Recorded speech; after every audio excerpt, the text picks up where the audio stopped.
noches, bienvenidos a Le Doy Mi Palabra. Nos vamos acercando, fíjese que faltan apenas 26 días para estas elecciones de medio tiempo, que se equivoca el analista que crea que son solamente elecciones parlamentarias donde vamos a elegir diputados y senadores en 8 distritos. Son elecciones realmente trascendentes porque empiezan a prefigurar los próximos 10 años en la Argentina, porque todos los que tienen aspiraciones presidenciales de todo el espectro político, hoy tenemos uno que tiene aspiraciones presidenciales invitado en este programa, pero digo todos empiezan a perfilarse y a encolumnarse en la grilla de largada ese domingo 27 de octubre a la noche cuando se abran las urnas para saber cuál ha sido el mensaje de todos los ciudadanos. Eso es el valor político, ese es el valor político que tienen las próximas elecciones.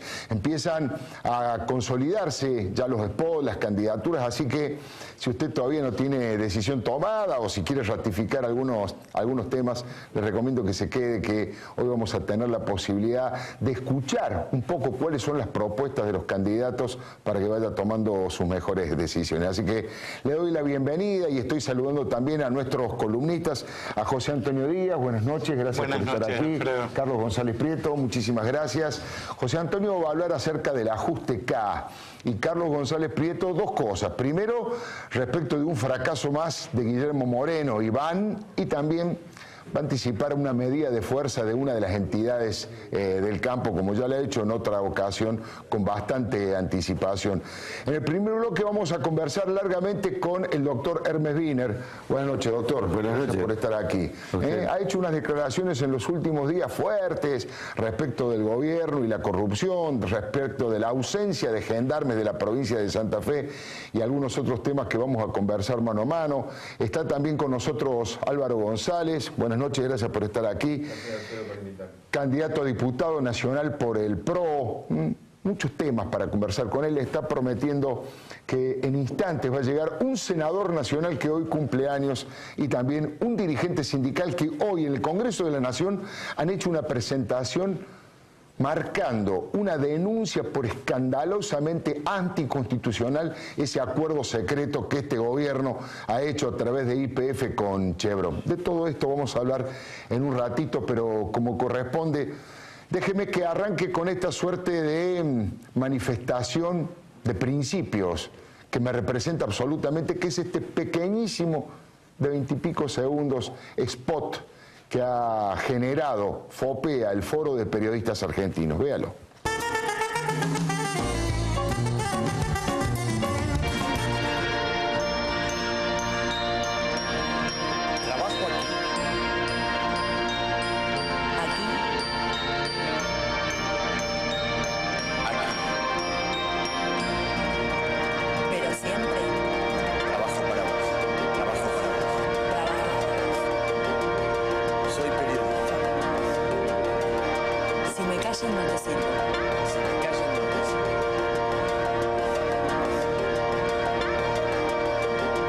Efectivamente, vamos a seguir difundiendo este spot porque ya le dije, el Foro de Periodistas Argentinos es la entidad que agrupa a los colegas, la más federal de todas, la más pluralista, la que tiene pibes que recién empiezan y figuras consagradas, es la más representativa y gente de todos los palos ideológicos y de todas las miradas políticas. Por eso es tan importante cuando dice, soy periodista, trabajo para vos y si me callan no te sirvo. Y hablando de si me callan no te sirvo, déjeme que le cuente en dónde estoy parado desde el punto de vista editorial. Le he puesto esta columna de título Nunca es triste la verdad, apelando al gran Joan Manuel Serrat. Y dice así: la presidenta dice que no hay cepo.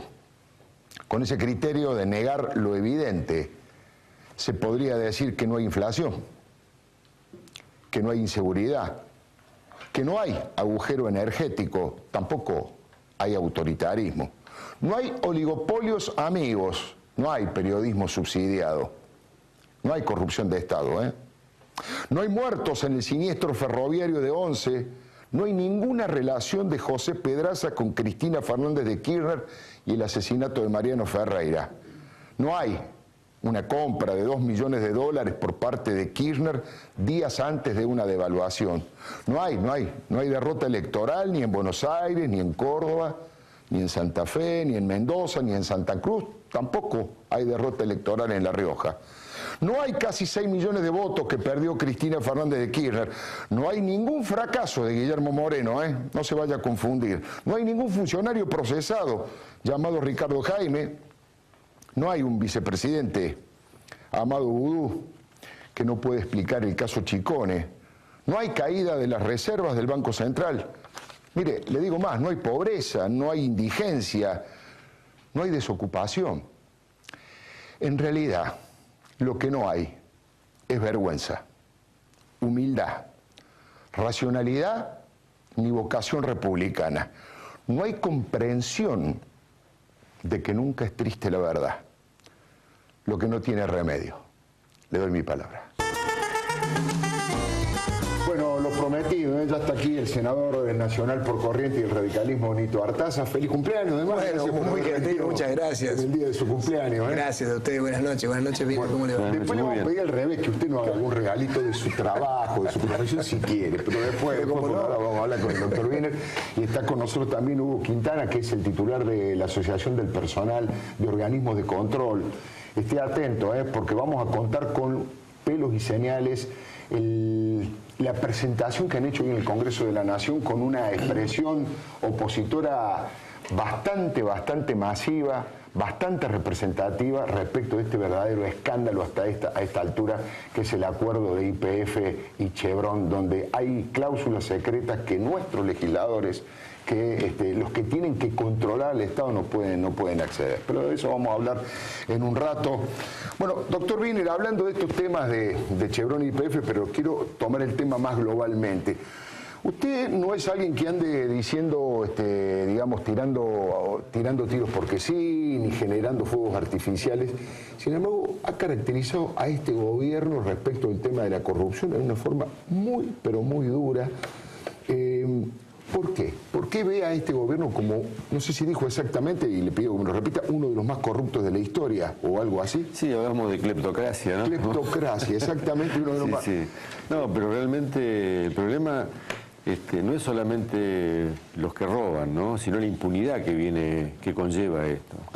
De manera que todo el mundo sabe que, bueno, Jaime está acusado, está comprobado, pero está libre, ¿no? Entonces, ¿de qué democracia estamos hablando? Si la justicia no funciona, si se la conmueve para que no expresen lo que realmente tienen que expresar y por supuesto, ¿no? Nosotros cuando planteamos esto lo planteamos de la necesidad de tener un país normal, donde el corrupto tiene que ir preso, no hay otra alternativa. Pero por eso él no puede decir que no estaba ante un hecho que desconocía si era correcto o no hacerlo, ¿verdad? Claro. Así que yo creo que nosotros tenemos que trabajar por otro país, Alfredo. Yo creo que este modelo está agotado en lo económico, en lo social y fundamentalmente en lo político, ¿no? Porque la crisis hoy no es económica, la crisis es profundamente política.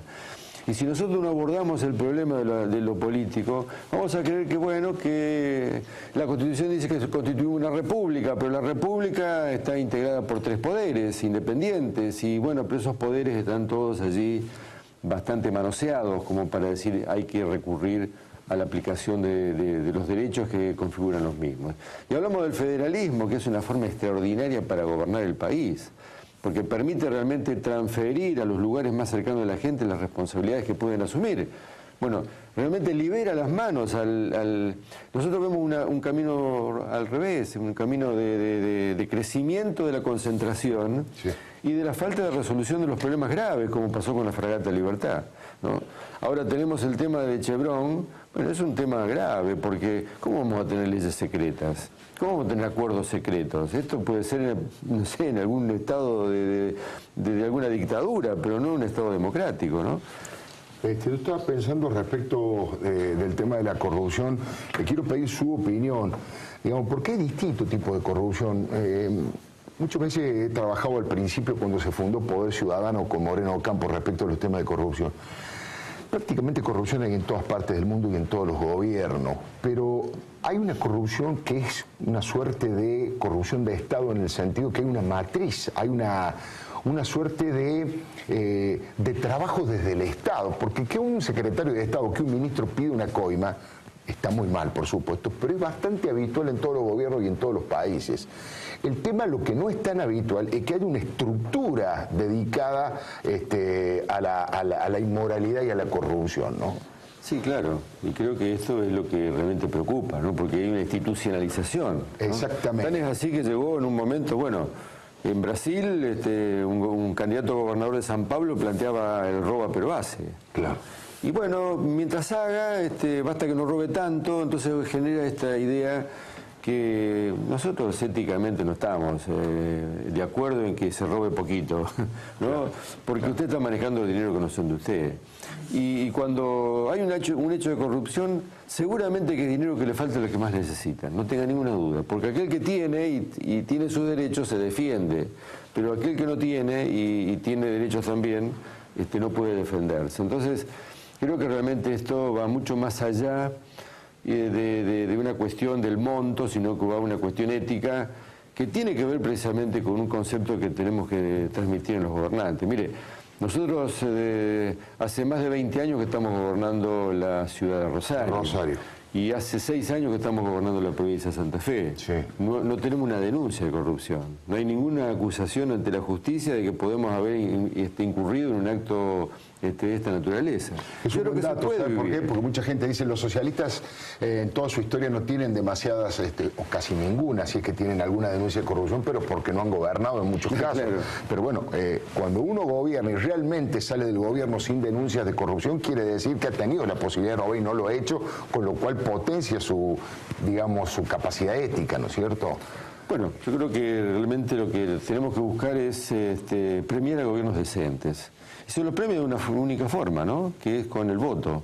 Creo que realmente es importante el reconocimiento que uno espera de la población ante el cuidado de los dineros públicos que son de todos y no en beneficio de unos u otros, ¿no? También ha tenido palabras bastante contundentes respecto de, dijo hoy o ayer, si ven un gendarme en la provincia de Santa Fe, sáquenle una foto, dijo. ¿Han vaciado de gendarme en la provincia? Y no hay, claro, y estamos ante más de 3.000 kilómetros de rutas nacionales que pasan por Santa Fe. Santa Fe tiene 3.000 kilómetros de rutas nacionales. Donde obviamente transitan los narcos, van, traen... Todos los secuestros que hubo en la ruta 11 tienen que ver con la marihuana. Todos los secuestros que hubo en la ruta 34 tienen que ver con la cocaína. Claro. Bueno, entonces, digo... Acá tenemos una gran prueba por dónde vienen y qué es lo que hay que esperar en cada una de estas rutas. Ahora, si los gendarmes son retirados y se los lleva a Buenos Aires, ¿no? Y bueno, estamos en una situación complicada porque quienes tienen informaciones son precisamente ellos. Quienes pueden actuar son los que están en fronteras. Santa Fe, imagínense, no tiene frontera con ningún otro país, tiene frontera con otras provincias, con lo cual son estados provinciales. Pero las policías nacionales, tanto sea prefectura como policía aeroportuaria, como gendarmería, tienen que estar realmente en territorio de las rutas nacionales. Tiene que actuar la justicia federal y tiene también que actuar, por supuesto, en las cárceles federales, que es donde tienen que estar los traficantes. Ahora, ¿cuál es su análisis? ¿Por qué el gobierno retira a los gendarmes de Santa Fe? Primero, por la frazada corta, porque los quieren poner en un lugar electoralmente delicado como es la provincia de Buenos Aires, no le alcanza para todo. Segundo, lo castigan porque es una provincia que no es del kirchnerismo, entonces que se la arreglen solo porque no son nuestros. O ¿cuál es el objetivo, digamos? ¿Por qué se retiran esos gendarmes? ¿Usted cree? Yo creo que son parte de lo mismo, ¿no? Sí, son un poco todos las los dos motivos, cosas. claro. Bueno, creo que ese es el camino que realmente nos conduce a una Argentina desigual. Por eso vuelvo al comienzo, ¿no? Para decir, este modelo está agotado. Entonces nosotros tenemos que pensar otro modelo económico productivo. Hay que pensar en la ocupación del territorio en la Argentina. Hay que pensar en que hay que desarrollar las economías regionales y esto se desarrolla partiendo de los productos primarios e industrializándose lo más cercano posible a la producción de los mismos. Claro. Hay una gran demanda de alimentos en el mundo. Hay una gran demanda en la India que viene creciendo y que en 8 o 10 años va a tener más habitantes que China. Por lo tanto, estamos hablando de casi la mitad de la población del mundo que está hoy demandando alimentos. Bueno, creo que si Argentina comienza a procesar estos alimentos, lo va a pasar como lo que está pasando, por ejemplo, con Sancor, ¿no? Que hoy tiene un pedido para duplicar la producción de todas las leches maternizadas para China. Claro. Vale decir que están pidiendo ya alimentos de calidad y con seguridad de lo que están, digamos, comprando. Bueno, creo que estos son caminos que nosotros como proceso, digamos, de crecimiento de Argentina no tenemos que olvidarlo, ¿no?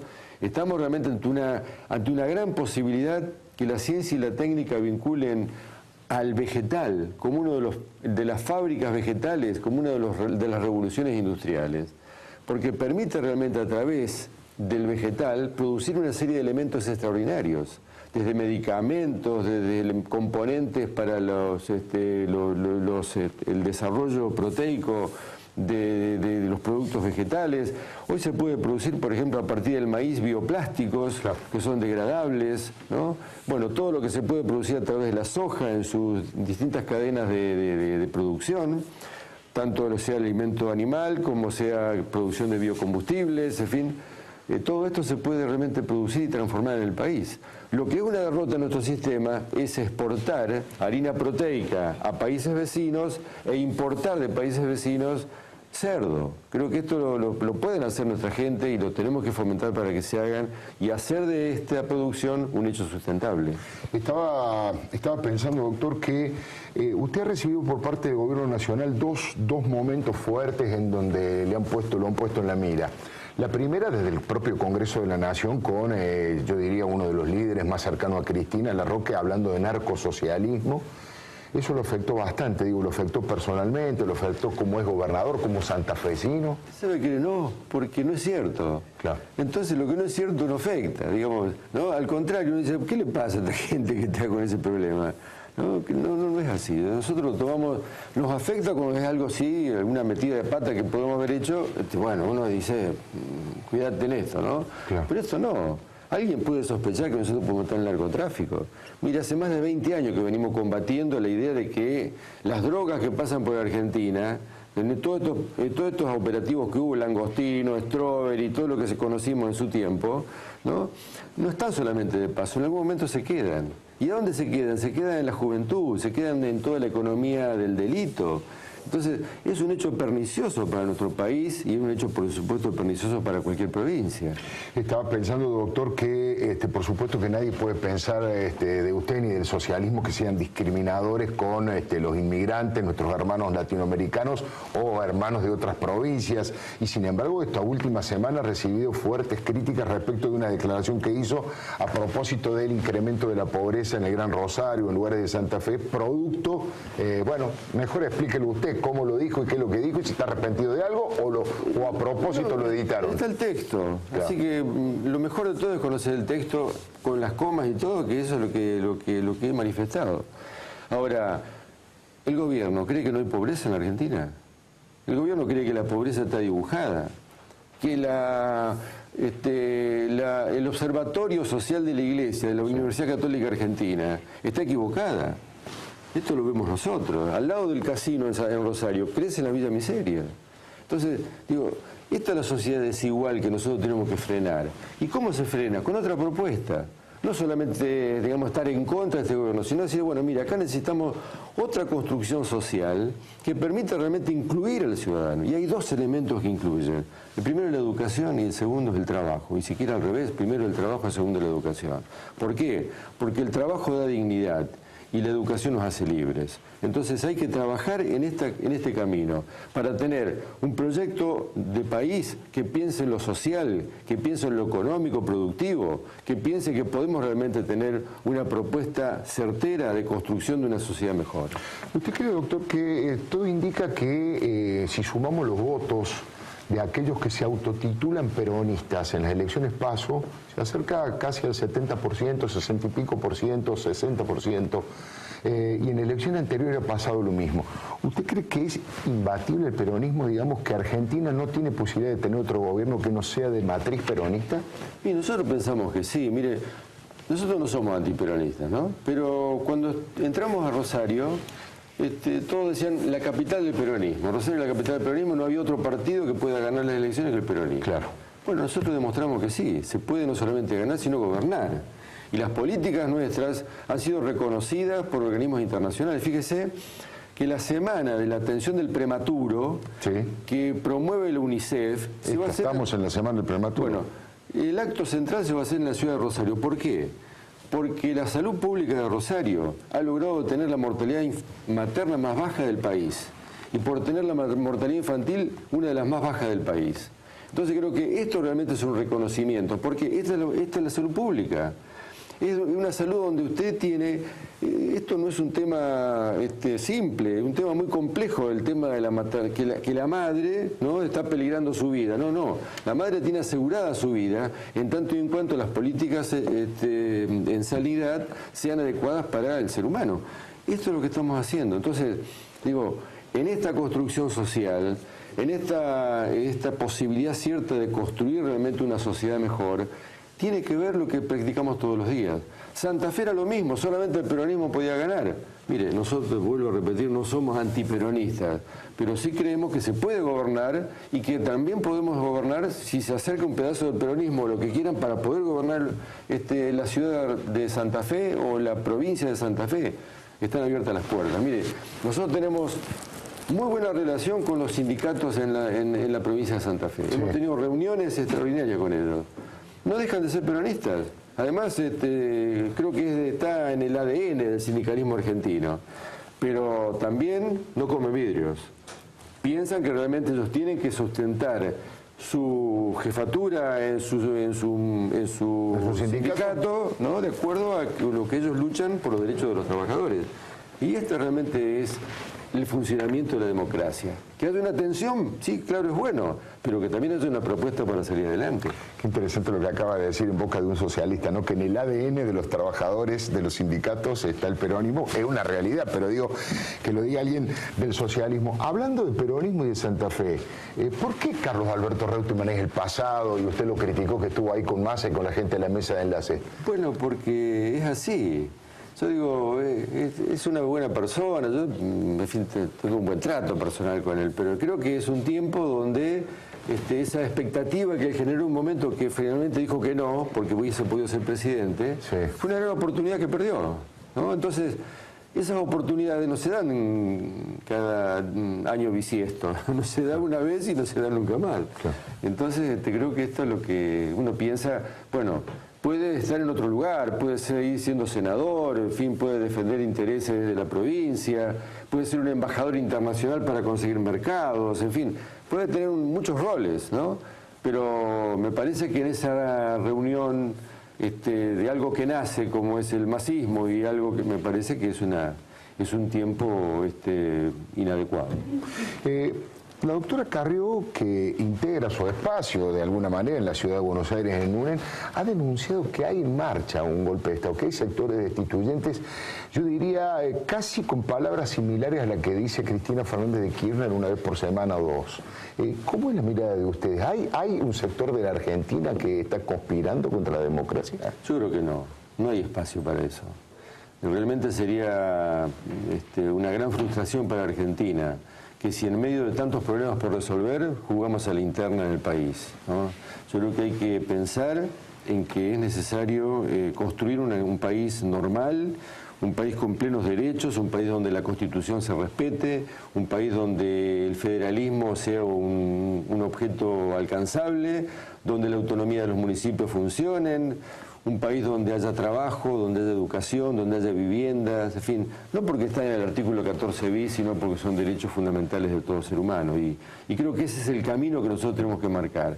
Y por eso habrá un tiempo tal vez de tregua, un tiempo donde será necesario construir alianzas, coaliciones ya de gobierno, ¿no?, pensando en la solución integral de los problemas y transitar un camino. Mira, hay muchos ejemplos en esto, ¿no? Y creo que nosotros en algún tiempo recordábamos el pacto de la Moncloa, ¿no? Bueno, pasó después con el SPD y la Merkel en Alemania, ahora están otra vez allí con una posibilidad de poder un acuerdo. Estamos hablando de un país del más desarrollado de Europa. Bueno, también lo está haciendo México, a través del PRI, del PRD, de parte del PAN. Están buscando, ¿no?, alternativas que permitan transitar un camino común en un mundo que ha cambiado muchísimo y que si nosotros venimos con las viejas políticas seguramente nos vamos a equivocar. La última pregunta, yo le agradezco mucho que haya venido, doctor Wiener. ¿Usted como oposición prefiere que Cristina Fernández de Kirchner lo mantenga Guillermo Moreno en el gobierno o prefiere en bien del país que lo despida de su puesto? Yo creo que es una decisión de la señora presidenta elegir a sus colaboradores. En mi caso nunca he pedido la renuncia de ningún funcionario, ¿no? Porque... ¿Pero cree que le hace bien al gobierno que esté Guillermo Moreno? Digo, ¿cómo funciona? Digo, Guillermo Moreno no por satanizarlo a él en forma personal, sino que un poco encarna varias de las políticas... Bueno, pero alguien le da viento como para que haga lo que hace y me parece que hay que... Yo lo respeto, ¿no? En ese sentido, como un derecho y una potestad que tiene la señora presidenta de elegir sus colaboradores. Doctor Brines, muy amable, muchas gracias. A usted, gracias. No se vaya, está Nito Artaza en el día de su cumpleaños. Muchas preguntas para hacerle a Nito Artaza. Uno dice, ¿es bueno eso porque es un político de verdad que sigue trabajando uno el día de su cumpleaños o vino a divertirse acá con nosotros? No, una pequeña broma. Álvaro González, candidato del PRO y todo lo que está pasando en la ciudad de Buenos Aires y por supuesto... Lo que le dije, hoy hubo una presentación en el Congreso y lo va a anticipar aquí en Le Doy Mi Palabra Hugo Quintana respecto de este verdadero hecho anticonstitucional que significa este escándalo de Chevron e YPF. Y los columnistas, José Antonio Díaz, respecto de la economía de estos tiempos y la mala praxis, y también Carlito González Prieto con la agropolítica. Ya venimos, Le Doy Mi Palabra. Bueno, lo conversado, la posibilidad de dialogar con Nito Artaza. Nuevamente, muchas gracias por haber venido. Gracias, Alfredo, muy amable. Al contrario, por favor. Para mí siempre es un gusto estar acá. La primera pregunta tiene que ver con, ¿usted ya tiene inspectore, como decía Carlos, candidato a presidente? ¿Hay alguien del radicalismo, de otro partido que le guste, que mire con simpatía y diga, bueno, la verdad que en el 2015 le jugaría unas fichitas, lo ayudaría, militaría para él? Yo creo que el radicalismo es, por presencia territorial y por ideas, quien debe reemplazar a este gobierno dentro del campo progresista. Yo creo que nosotros tenemos que construir sobre lo que se ha hecho mal hay que dejarlo de lado y no hacer un pacto de impunidad en ningún momento, tolerar el tema de la corrupción, pero hay que construir sobre lo que se ha hecho. Yo creo que el radicalismo, y mi preocupación ocurre en mi provincia como ocurre en todo el país, parece que no hubiera espacio para otra cosa que no sea la antinomia, kirchnerismo-antikirchnerismo. Yo creo que el radicalismo va a luchar contra eso ahora, imponer una idea que ser capaz de sustituir a este gobierno exitosamente dentro del campo progresista. Ahí podemos tener varios candidatos, puede haber desde Cobos, Alfonsín, a Sanz o lo que tengamos. O quien se presente en ese momento, pero lo importante es volver a recuperar ese proyecto de radicalismo que además representa a los sectores más vulnerables que no tienen resueltas cuestiones estructurales hoy todavía en la Argentina. Y yo creo que ese debe ser nuestro caballito de batalla, tener un proyecto que pueda salir de esta antinomia que se ha presentado, que nos lleva a todos a polarizarnos y no acompañar desde mi punto de vista cuestiones, ir siempre a juntar firmas para ver si le podemos ganar a de reciclado siempre del justicialismo, digamos, que nunca fueron. Yo ya lo expliqué acá en este programa. Nosotros nos fuimos fue Menem, nosotros nos fuimos fue Kirchner, nosotros nos fuimos fue Duhalde, nosotros nos fuimos fue Cristina y mañana dirán nosotros nos fuimos fue Massa o nosotros nos fuimos fue Scioli. Me parece que nosotros tenemos que tener un lugar de discusión, porque si no esta antinomia prácticamente nos lleva a la discusión este modelo o el otro. No, el radicalismo tiene mucho más para dar todavía. Y creo que es para eso lo que tenemos que volver a construir ese proyecto nacional y después pensar quién lo va a llevar adelante. Y digamos, ¿por qué fue acusado en las elecciones en Corrientes de ser funcional del kirchnerismo? Porque usted no quiso ir con Colombi porque obviamente tiene una idea distinta de lo que debe ser el radicalismo, por prevenciones morales. ¿Cuál es la decisión que usted toma y le quita un pedazo de votos, una posibilidad, muerde en el mismo universo de votos y, aunque no lo quiera, favorece al candidato del kirchnerismo, aunque usted no sea subjetivo? Bueno, mire, yo primero propuse, al tener diferencias con el gobernador Colombi, propuse una interna. Soy afiliado hace 12 años a mi partido y resulta que mi ficha desapareció en Corrientes. No pude ir a internas, digamos, entonces tuve que formar Cambio Popular, que es una construcción política hecha de 100 dirigentes radicales de la provincia, más el GEN, más Unión Popular, que es parte del justicialismo, más Proyecto Sur, más Partido Federal. Nosotros, mire, yo propuse primero una interna. Yo creo que ahí no estaban resueltas cuestiones desde hace 12 años. Ni aún estando unidos al kirchnerismo, Colombi pudo resolver cuestiones estructurales de nuestra provincia, sobre todo la lucha contra la pobreza, la industrialización. y además la vivienda, cuestiones estructurales que nos llevan hoy, mi discusión fue también de acompañar siempre en su construcción política, no construye para el partido, sino ha construido hoy, por ejemplo, concejales en Corrientes, no hay ningún radical, sino son todos de partidos tradicionales conservadores que ya han tenido oportunidad en nuestra provincia. Es decir, hicimos volver a todo el conservadurismo más importante de la provincia que ya ha tenido oportunidad. Esa fue mi discusión con Colombi y además mis discusiones en cuanto a la transparencia administrativa, principios del radicalismo que yo no quiero abandonar y que estoy dispuesto siempre a defenderlos y obviamente presenté este espacio político. En primer lugar, en las PASO nos ha ido muy bien porque fue el debut, hay hoy 3 frentes en Corrientes, ECO, que es parte de la construcción de Colombi, Frente para la Victoria y Cambio Popular, que somos nosotros. No nos fue bien, nos fue mal en la de gobernador y uno respeta al electorado correntino, obviamente, que ha decidido que nosotros no podemos reemplazar a Colombi hoy para gobernarlo, pero vamos a seguir construyendo. Y mire, esas acusaciones es como cuando lo que acaba, voy a tomar las palabras de Wiener con la cual tenemos muchas coincidencias aparte de lo que hemos escuchado acá. A mí no me molesta porque no es cierto. A mí el pueblo correntino me ha elegido para hacer oposición y es lo que hago hace 4 años como senador. Voto dentro del bloque de la Unión Cívica Radical. Ahora todos los días escucho una operación de prensa nueva, es por las elecciones obviamente. Escuché inclusive descalificarme a Dilita Carrió, decir que el gobierno me acompañaba o me financiaba. Cosa que obviamente personalmente me molesta porque me desespero todos los días para cubrir mis cheques que pagué de la campaña personalmente. O escuché la otra vez a la Nata en Canal 13 decir que yo fui, o algo así, que estaba financiado por el gobierno o algo así. No, perdón, que un diputado del radicalismo dio quórum para el gobierno y que era de mi riñón, digamos. Claro, él hablaba de Rudy Fernández. Bueno, en ese caso, él en las propias elecciones ya trabajó para el Frente para la Victoria. Para el Frente para la Victoria. Nunca estuvo en su grupo de trabajo. En mi grupo, al contrario, entró con el colombismo en su momento. Cuando era radicalismo No nos K. olvidamos que era radicalismo K. Todo el colombismo fue radicalismo K hasta ahora que, bueno, ha tomado distancia del gobierno nacional.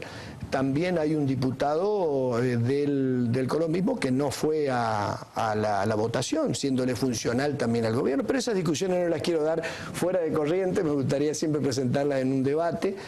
Mire, yo estoy muy tranquilo votando siempre dentro de mi bloque, dentro del bloque del radicalismo, en el cual construyo para futuro, en mi provincia o a nivel nacional. Yo creo que el radicalismo tiene que estar preparado, lo vuelvo a decir, por presencia territorial y por historia, para reemplazar un gobierno. Y vuelvo a decir las palabras, a mí me parece que hay que construir sobre lo que este gobierno deja con algunas extensiones de derechos que han sido beneficiosas para el país y con algunos aciertos. Ha tenido muchas sombras y aciertos ha tenido este gobierno. Creo que eso hay que recogerlo. Yo me quiero apartar y es muy difícil estar en un tercer espacio en esta polarización que se da constantemente. Parece que no hubiera espacio para la discusión. Ahora, el discurso de vamos a fortalecer lo bueno y a corregir lo malo lo tiene Sergio Massa, pero usted dice que Sergio Massa no es progresista, digamos, que usted quiere rescatar ese pensamiento de corregir lo bueno desde el progresismo. Bueno, Massa, lo que tiene Massa es siempre lo que acabo de decir yo, reinvento que hay, parece que nunca fue kirchnerista Massa. Yo creo que alguien que expresa, por ejemplo, como Wiener, la oposición, o Stolbizer, por ejemplo, en la provincia, o Alfonsín, u otros, o Cobos en Mendoza, u otros que expresan casualmente mucho más claramente la oposición que Massa. Hablando de los elogios que acaba de hacerle Wiener y ha nombrado 2 o 3 dirigentes del radicalismo con posibilidades presidenciales, dijo Cobo, dijo Alfonsín, dijo Aneto Sanz, ¿a usted le gustaría...? Le falta anotarme a mí, ¿no? Usted también...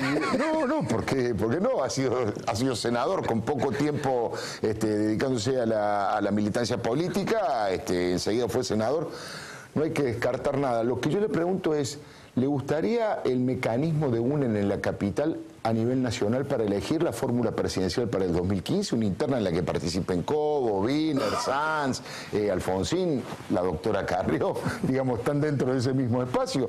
¿Le parece un buen mecanismo? Sí, por supuesto que sí. Yo creo que ahí es una muy buena oportunidad además para el radicalismo. Se puede dar esa interna acá en la capital, dice usted, a nivel nacional. A nivel nacional, digo, para elegir candidatos a presidente. Creo que sería lo correcto. Lo que a mí no me gusta es siempre esas firmas que se buscan de todos los partidos, para decir, vamos a ir todos contra un gobierno como si no fuera legítimo, como si no fuera legal, como si no fuera democrático. A este gobierno, los que no estamos de acuerdo, tenemos que ganarle en las urnas, ser capaces de reemplazarlo y demostrarle con nuestro discurso y acción al electorado que somos capaces y responsables y que podemos gobernar también. La oposición tiene que estar dispuesta a gobernar. Seriamente tenemos que ganarle en las urnas. Y yo espero que sea el radicalismo, lo vuelvo a decir, por ideas, por lo que venimos trabajando en los bloques. Además uno se da cuenta, lo digo con todo respeto, cuando uno se fija la representación que tiene el radicalismo en diputados y en senadores, sí, y en intendentes, inclusive, bueno, tenemos una gobernación de un dirigente radical que gobierna junto a otra construcción, pero es el radicalismo quien puede reemplazar. Hoy cuando decimos vamos a controlar este gobierno, ¿con qué lo vamos a hacer? Con todo respeto por los otros partidos que nos están acompañando acá. Quien está más cerca, quien tiene el brazo mucho más cerca, y lo vamos a ver en las legislativas, es el radicalismo. Es el radicalismo quien puede controlarlo desde el Senado, es el radicalismo que puede controlarlo de diputados. Porque hay gente que está eufórica diciendo que ya resucitó, ya se puso de pie nuevamente el radicalismo, ya está en condiciones. Y hay otros que dicen que todavía la sociedad, hay un sector de la sociedad que tiene cierta desconfianza respecto a su capacidad de gestión. Bueno, a propósito de lo que ya conocemos, el hecho de no haber terminado, por ejemplo, el gobierno de la Rúa y la Alianza. Recién no quiero cometer una infidencia, pero en el corte el propio Hermes Wiener me confesaba lo difícil que es todavía ese estigma de la alianza, ¿no? Que todavía los es como una suerte de piedras en la mochila. Mire, nosotros no tenemos la facilidad que hace el justicialismo, que se reinventa, como yo le vuelvo a decir. Claro. Mañana cambian de nombre y ya este nunca fue, nosotros no fuimos, acá está, fue pero nosotros no. Nosotros seguimos pagando todavía lo de la alianza, nos hacemos cargo de eso, pero ya la sociedad nos castigó. La sociedad ya cumplimos esa condena, ahora tenemos que construir aciertos, lo hacemos desde el bloque de senadores, lo hacemos desde las provincias, lo hacemos desde las intendencias, estamos construyendo aciertos, Leuco. Por eso yo creo que ahora tenemos un déficit importante que es la provincia de Buenos Aires y la capital y muchas provincias. Pero es un partido que, si bien es cierto, nos cuesta recuperarnos porque nos hacemos cargo de lo que ocurre. Creo que es el único que puede reemplazar dentro del campo progresista. Tenemos que tener en claro, volver a sentir que nosotros representamos a las clases trabajadoras. Recién hablábamos que él lo decía Wiener, que bueno, el sindicalismo tiene el ADN del peronismo. Bueno, tenemos organizaciones de trabajadores radicales también. Nosotros tenemos que tener una agenda para los trabajadores, para los sectores más desposeídos, y tener claro que no representamos a las corporaciones, ni económicas, ni financieras, ni mediáticas. No subirnos todos a esa ola mediática para tratar de ganarle al gobierno. Nosotros tenemos que tener claro que el radicalismo representa a los sectores más vulnerables de la sociedad, que representamos a los sectores más vulnerables y a quienes les tenemos que encontrar respuesta, y no a las grandes corporaciones. No subirnos siempre a esa ola que a veces nos empujan, y sobre todo tratar de salir de esta polarización que se ha creado nuevamente, ¿no? Después en el último bloque usted se va a ir, pero digo, vamos a hablar con un dirigente sindical que es peronista, pero que tiene en su conducción del gremio realmente de todos los partidos políticos, con radicales y con todos los partidos. Bueno, tenemos en la bancaria un radical también. En la bancaria también ha venido aquí varias veces Sergio Palazzo. Pero que esto no puede estar reñido con el radicalismo, que somos, además, por eso tenemos agenda permanente, tenemos que tener para los trabajadores.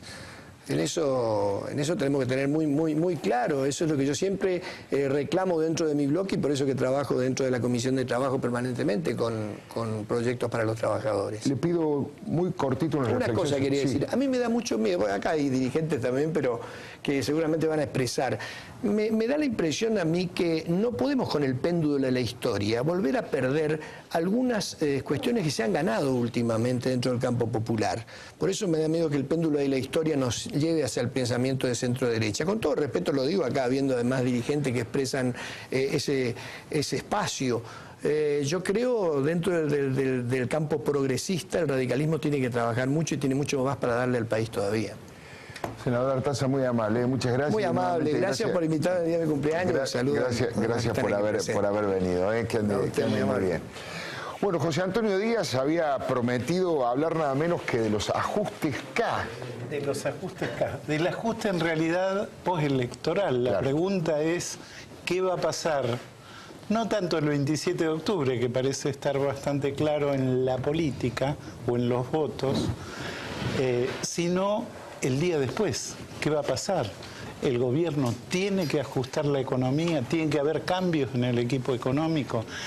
Lo más probable es que el gobierno tenga una inviabilidad política para ejecutar algunos cambios. Por empezar, no tiene un equipo capacitado para hacerlo. Deberá cambiar figuritas, deberá tocar algunos de los números que son cada vez más preocupantes, Alfredo. Yo voy a dar 3 ejemplos, porque en el presupuesto hay una intención de parte del gobierno que algunos creen que anticipa el ajuste y que este ajuste es inevitable. El primer punto insoportable son los subsidios. El volumen de subsidios no se pueden reducir aparentemente, pero tampoco se pueden seguir financiando. Hasta el 2013, es decir, hasta este año, van a haber crecido a una tasa del 46% anual los subsidios. Sí. En el presupuesto del año que viene, lo que se plantea es que se va a crecer un 3% en subsidios.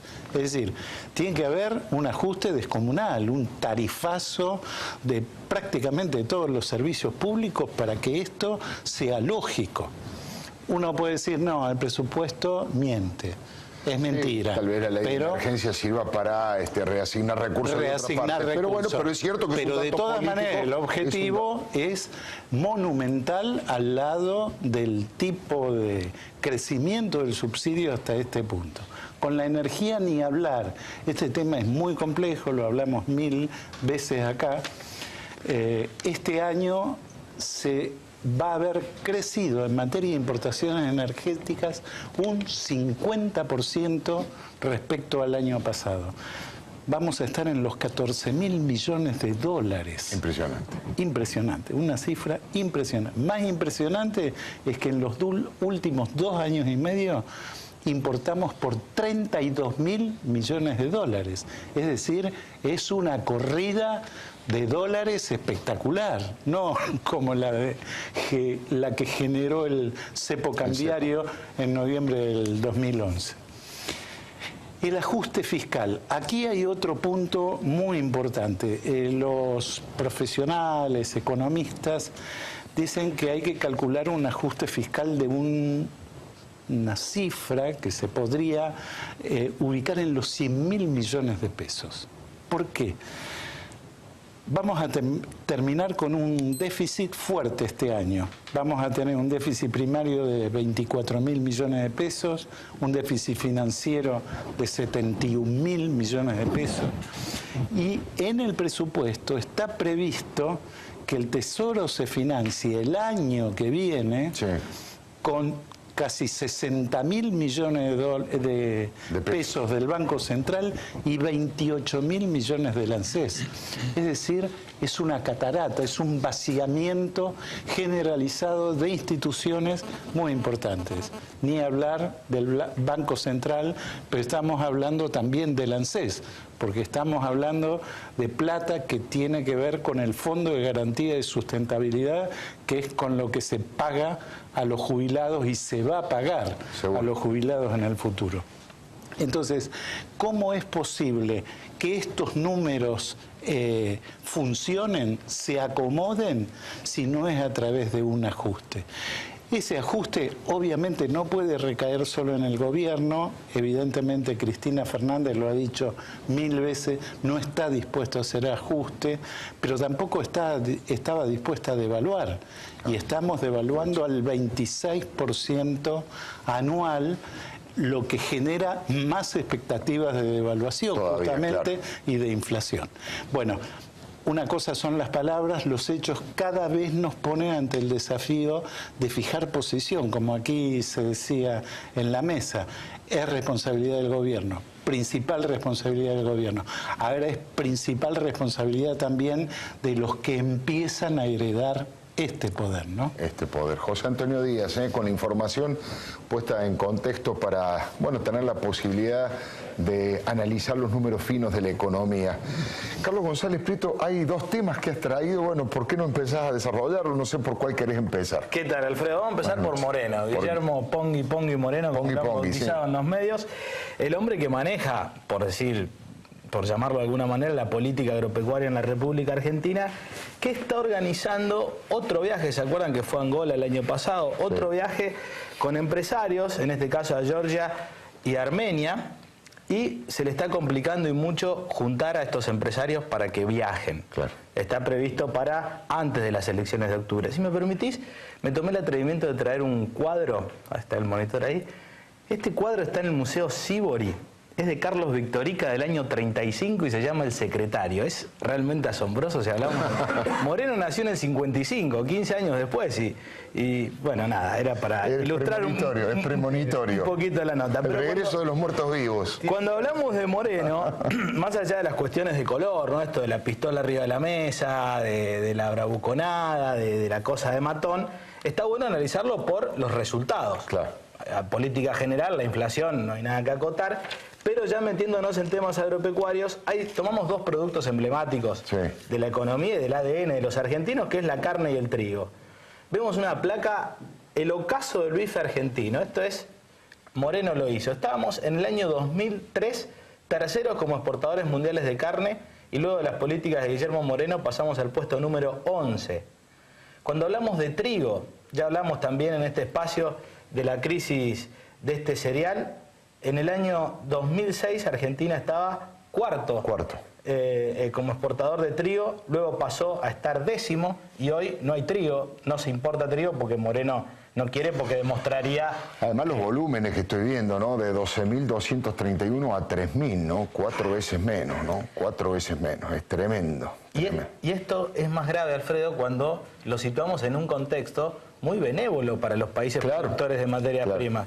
Como dijo en algún momento Muñagurria, el ex vicegobernador de Santa Fe, con una soja $500 estaríamos discutiendo la reelección de Inés Pertiné, porque si comparamos con 10 años antes, es realmente el contexto muy distinto. Pero volvamos al viaje, decíamos que se le está complicando para juntar empresarios, a pesar de estar yendo Urnequian, que es un empresario que mueve peso pesado, mueve tropa. Desde Cancillería están viendo con resquemor este viaje, y también desde el Ministerio de Débora Giorgi, desde Industria, le están esquivando el bulto a Moreno. Y por último, ya nada que ver tiene esto con Guillermo Moreno, una primicia si se quiere, el 20 de noviembre, gran protesta de Federación Agraria Argentina, están hablando con trabajadores de otros sectores incluso, para que se sumen, coincide con el Día de la Soberanía, una nueva protesta del campo.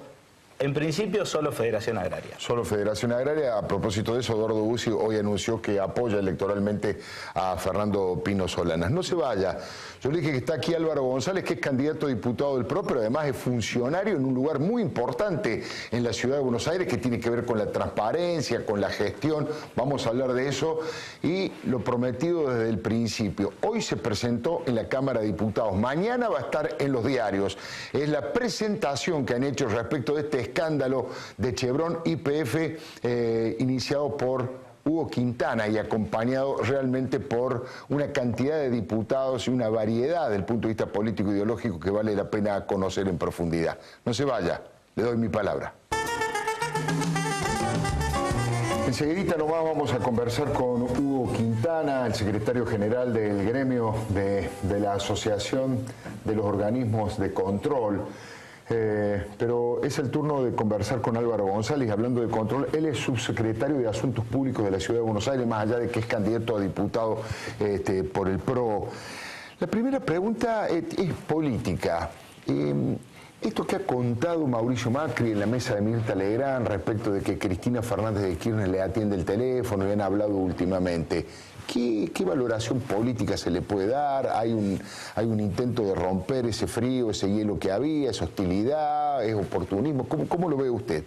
Yo creo que desde el punto de vista político todo lo que sea conversar es positivo. Seguro. Así que desde ese lugar celebremos que atienda el teléfono. Ahora, ¿qué es lo que ocurre después de las conversaciones? Es difícil todavía de hacer un análisis porque realmente lo que hoy empieza a haber una comunicación que pareciera que en un país normal es lo que acontece todos los días y en la Argentina y específicamente en el distrito con el distrito de la Ciudad de Buenos Aires, el gobierno nacional ha tenido permanentemente una situación de beligerancia continua. Entonces, si hoy empezaron a hablar por teléfono, bueno, esperemos que sea el principio de una relación distinta en este tiempo que queda del gobierno de la doctora Cristina Fernández de Kirchner. Distintos dirigentes del kirchnerismo de la Ciudad de Buenos Aires que están dando una batalla muy fuerte por tratar de mantener los senadores, han puesto la mira el tema del Metrobús. El tema del Metrobús ha generado una gran expectativa y ha sido muy bienvenido por el ciudadano común, pero critican la manera en que fue implementado económicamente. Es más, Eduardo Epstein ha dicho que se trata de un espanto cómo se han manejado los distintos precios y la forma de construirlo. ¿Ustedes han controlado, han visto, han seguido de cerca eso? Es así, no solo está controlado, sino que todas las contrataciones se han hecho bajo el sistema de la licitación pública. La verdad es que en plena campaña electoral aparecen estas cosas y sobre todo cuando uno hace una obra de la trascendencia del Metrobús y lo que ha significado para el ciudadano común el Metrobús. Entonces, que el kirchnerismo en plena campaña electoral aparezca haciendo imputaciones de este tipo, la verdad es como que Robledo Puch se ponga nervioso porque hay un asesino. Si hay una cosa de la que no puede hablar el kirchnerismo, de la transparencia en las contrataciones. Y a las pruebas me remito, tienen una caterva de funcionarios recorriendo tribunales producto de la poca claridad que tienen en la forma de contratar. Entonces, me suena más que en este punto hay una discusión que tiene más que ver con la campaña electoral que con lo que realmente son los papeles. Desde el punto de vista de los papeles, Eduardo Epstein, quien ha sido diputado conmigo en el periodo anterior, todavía no pudo ver los papeles, porque esos papeles todavía no son auditados. Entonces no sé de qué papeles habla. Con lo cual, vuelvo a repetir, me parece que esto tiene que ver con el marco de la campaña electoral. Y en este sentido yo digo, si hay una mella que no le van a hacer al gobierno de Mauricio Macri, es justamente desde el lado de la transparencia. Nosotros tenemos todos los organismos de control en manos de la oposición. Y a mí, particularmente en mi Secretaría de Asuntos Públicos, me toca tener la relación con ellos. Y en esa relación con ellos yo he puesto una funcionaria que me acompaña, y podrán preguntarle a Hugo, porque he elegido una trabajadora de la propia administración de la auditoría de la ciudad, para evitar cualquier cuestión que tenga que ver con el manejo político de una relación tan sensible como es la de la auditoría. Hay un propio trabajador de la auditoría de la ciudad que es mi directora general en el manejo con la relación con la auditoría. Así que desde ese lugar yo tengo la absoluta tranquilidad de que las cosas están hechas. Obviamente hay que pasar este periodo donde la campaña política parece querer teñir todo aquello que se hace bien, y desde el punto de vista institucional estamos absolutamente muy seguros de lo que hemos hecho y de la forma en que está hecho. Doctor Álvaro González, en el caso de que llegue a la Cámara de Diputados a nivel nacional, el tema de la transparencia, el tema de la ley de ética pública, el tema de la ley de acceso a información, ¿van a ser una de las principales preocupaciones o está privilegiando otra temática en este momento? Mire, Alfredo, yo creo que hay que ser muy franco con la sociedad. Lo primero que tenemos que hacer, aquellos que podamos llegar al Congreso de la Nación, es abrirlo. Claro. ¿Qué quiero decir con esto? Usted mira esto, y esto es lo que pasa en el Congreso de la Nación. En lo que va del año, hubo 8 sesiones. Ahora, el primer semestre. Sí. De esas 8 sesiones, el 87,5% de las leyes que fueron aprobadas Muestra un poquito más así. Sí, ahí está. son del oficialismo. Sí. Solamente el 12% son de las leyes que propuso la oposición. De ese 87% aprobado, el 55% son las leyes que se han generado en el Congreso de la Nación y el 45% son las leyes que el Enviadas kirchnerismo por el envía. Poder Ejecutivo. Entonces, el primer dato, para serle absolutamente franco a la sociedad que nos está mirando, es decir, nosotros tenemos que llegar al Congreso a abrirlo. Claro. Y este Congreso está cerrado por decisión exclusiva del kirchnerismo, que amparándose en el 54%, lo abre y lo cierra en función de sus necesidades, no de la discusión. Entonces yo escucho, vamos a hablar de seguridad. Hoy un problema que atraviesa a todo el arco de la sociedad. Yo le quiero decir una cosa. En el presupuesto que se votó en la Cámara de Diputados, Sí. que se discutió durante 15 días, Sí. Que todavía no lo discutió. ¿sabe el cuál es Senado. el número? ¿Sabe cuánto hay de más en el presupuesto? El 6,6%. El tema seguridad se En el aumenta tema. solamente el 6,6. Sí. Mire abajo. El 135 para fútbol, para todo. Es tremendo ese cuadro, ¿eh? Tremendo. Bueno, yo lo que le quiero decir, a lo mejor lo que nos está proponiendo el kirchnerismo es que nos quedemos en casa a mirar los partidos de fútbol y no podamos salir con la familia a disfrutar. Ah. Porque a lo mejor ese es el mensaje y no estamos debidamente informados. El otro tema que le quiero decir, para comparar situaciones. A mí me tocó ser 4 años presidente de la Comisión de Presupuesto en la Ciudad de Buenos Aires. Sí. ¿Usted sabe cómo se discute el presupuesto en la Ciudad de Buenos Aires? Ingresó ayer, 30 de septiembre. Usted tiene en la Ciudad de Buenos Aires que cada ministro ingresa el presupuesto, el primero que va a ser el ministro de Hacienda, da su explicación global y a partir de ahí cada ministro, cada jurisdicción va a explicar frente a los legisladores, no solo del PRO, sino de toda la oposición, cómo se va a gastar el dinero y usted tiene que explicar en un cuadro muy sencillo cómo son sus ingresos y cómo son sus gastos. Entonces, si uno mira hoy el presupuesto de la Nación, lo primero que ve es que está parte de datos falsos. O sea, si la inflación es del 10%, explíqueme qué presupuesto puede hacer usted. Claro. Si usted dice que va a crecer el año que viene un porcentaje del 6%, cuando la mayoría de todos los analistas económicos del país hablan de que con suerte se va a crecer el 1%, ¿de qué presupuesto estamos hablando? Del presupuesto express, del que no me importa lo que dice la oposición. No me importa nada, yo mando, estos son mis gastos, me lo aprueban señores y a partir de ahí yo con los superpoderes, después de la década ganada, o sea, década ganada y necesitamos superpoderes, o sea, estimamos los ingresos porque cuanto menos ingresos declaremos, más posibilidad tiene el presidente de la Nación a sola firma de destinar los recursos de más que pueda obtener el Estado. Entonces, básicamente, me parece que la Argentina está asistiendo, y en esto coincido con su editorial del principio del programa, está asistiendo al final de un ciclo. Y son muy importantes estas elecciones legislativas, porque abren un nuevo panorama. Porque también hay que decirle a la sociedad que la resolución de este octubre no es instantáneo, quedan 2 años por delante. Y hay que transitarlos. Y esos 2 años tienen que ser la contracara de lo que fueron estos 10, en donde hay que conversar, donde cada partido político o cada forma de estructurar el pensamiento tendrá que decir qué es lo que pretende hacer. Yo creo que en 30 años de democracia, y en eso quiero disentir absolutamente con la doctora Carrió y con la presidenta de la Nación, en 30 años de democracia, si hay algo que está hoy realmente firme en la Argentina, es el sistema. Lo que no está firme es algunos que integran el sistema y que hacen todo al revés. Entonces, primer dato, ese sistema que está absolutamente hoy afianzado en la República Argentina, sí. ¿Quiénes son los 2 grandes responsables de los 30 años de democracia? El justicialismo, que le ha tocado gobernar muchos años, y el radicalismo. Estos 2 grandes partidos políticos han resuelto los problemas de la gente.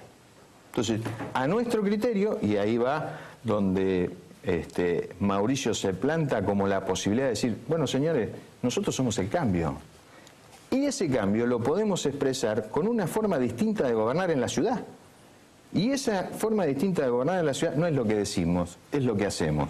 Entonces, en este sentido, nos parece a nosotros que más allá de lo que hoy está ocurriendo en el país, con el panradicalismo que está resurgiendo, con el propio Hermes Wiener que estuvo de acá, sí, creo que de ese sector Hermes Wiener no va a ser el candidato natural, va a tener una tensión ahí con el radicalismo y van a tener que definirlo. Del otro lado va a estar el gobierno central, que va a tener que elegir quién es el sucesor de este modelo.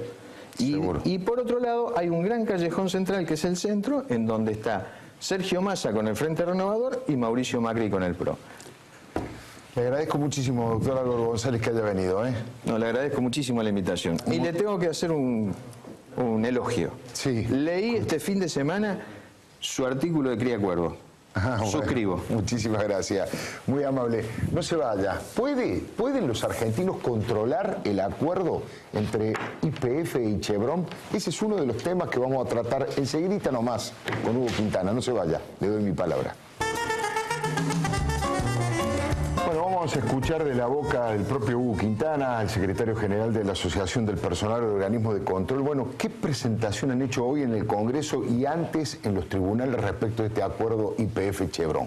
En realidad presentamos un amparo con dos características bien definidas. En una pedimos que se respete el derecho constitucional del Congreso de la Nación de controlar a YPF. Y después, por razones que son de público conocimiento, ante cláusulas ocultas y complicadas de entender, pedimos la intervención de la Auditoría General de la Nación en el acuerdo YPF-Chevron. Hoy lo que hicimos en la Cámara de Diputados es con la concurrencia de diputados y senadores de todos los bloques. Ellos participaron de este proyecto firmando como terceros, o sea que hay una presentación judicial que aparte de APOC participaron un montón de diputados y hay dirigentes sociales que están interesados en lo mismo que nosotros, que se respete la Constitución Nacional y que YPF sea controlada por el Estado y no por una consultora privada. Ahora, cuando usted dice todos los bloques, ¿incluye el oficialismo nacional? ¿Hubo kirchneristas que votaron? No. Está bien, está bien. Todos los bloques que no representan al oficialismo nacional. ¿Y cómo es que se pueden negar a una cosa tan obvia, tan de sentido común, que es que la auditoría controle, que es que los legisladores sepan de qué se trata, que es que el pueblo finalmente sepa qué pasa con YPF? Esto tiene un antecedente del año 2004, cuando el Poder Ejecutivo eleva al Senado de la Nación el proyecto de creación de NARSA. Y tenía la misma cláusula que este proyecto de nacionalización de YPF. No lo controla el Estado. En esa época, con mayorías y minorías distintas, pudimos hacer un trabajo con participación de diputados de Estación Radical, justicialista, no kirchnerista, se revirtió. Y fue tan provechoso que en este momento en los tribunales de la República Argentina hay una denuncia de la Auditoría General de la Nación por algunas irregularidades de NARSA. O sea que el control público funcionó y ahora si funciona la justicia, el control tiene un estatus diferente, controlando empresas como NARSA o como corresponde controlar YPF. ¿Y qué sospechan, qué creen que puede haber ocurrido en esto? ¿Qué es lo que se está ocultando? ¿Cuál es, digamos, la cobertura que están utilizando para qué? ¿Para tapar qué? Lo de YPF Chevron es bastante complicado de entender. Si hacemos un poquito de historia, un mes antes, Vale, una empresa brasileña poderosa, se retira de la República Argentina por un tema de girar dividendos. Si a la Vale le hubiesen dado las mismas condiciones que se le da a Chevron, se hubiesen quedado. 5.000 millones de dólares de inversión y trabajo para 8.000 trabajadores. Digo más, si esto mismo se le hubiese dado a Repsol, y yo no soy hincha de Repsol, quiero aclararlo, sí, se hubiese quedado. ¿Por qué este acuerdo entre Gallos y Medianoches con Chevron? Heredera de la California, el proyecto que mandó Perón, que lo sacó Frondizi, que lo anuló Ilía. Con fama de contaminante, no con fama, en Ecuador. Con fama no. Claro. Hay dos razones que se toma desde el control para buscar que un acuerdo de estas características pueda ser observado con detenimiento. Primero, un contrato de una cuantía económica muy importante. Estamos hablando de 16.500 millones de dólares en 15 años. O sea, ya por el monto del contrato hay que observarlo desde el control. Y después, porque posiblemente, si no se toman los recaudos del caso, puede ocasionar daños ambientales muy grandes. El sistema de fracking, el de shale gas, hay un solo país en el mundo que se utiliza, que es Estados Unidos, y 2 de sus estados, Pensilvania y Nueva York, ya no lo permiten más. En Francia existe una ley que prohíbe ese sistema de extracción de petróleo y de gas. Hay un dictamen de las comisiones obreras de España que dicen que en España nunca puede extraerse mineral con esa característica por la alta contaminación. ¿Qué pedimos? Nosotros entendemos que hay que sacar petróleo de la República Argentina porque gastar 14.000 millones de dólares, el 60% de la cosecha en importar combustible, va a ser muy caro para los argentinos. Pero hagámoslo bien. Primero, que intervenga la Auditoría General de la Nación. Designamos un experto ambiental con posibilidades de detener la explotación en caso de contaminación. En Ecuador esta misma empresa está condenado en 19.000 millones de dólares por daño ambiental. ¿A usted le parece que nosotros alegremente desde el control podemos dejar que esto pase?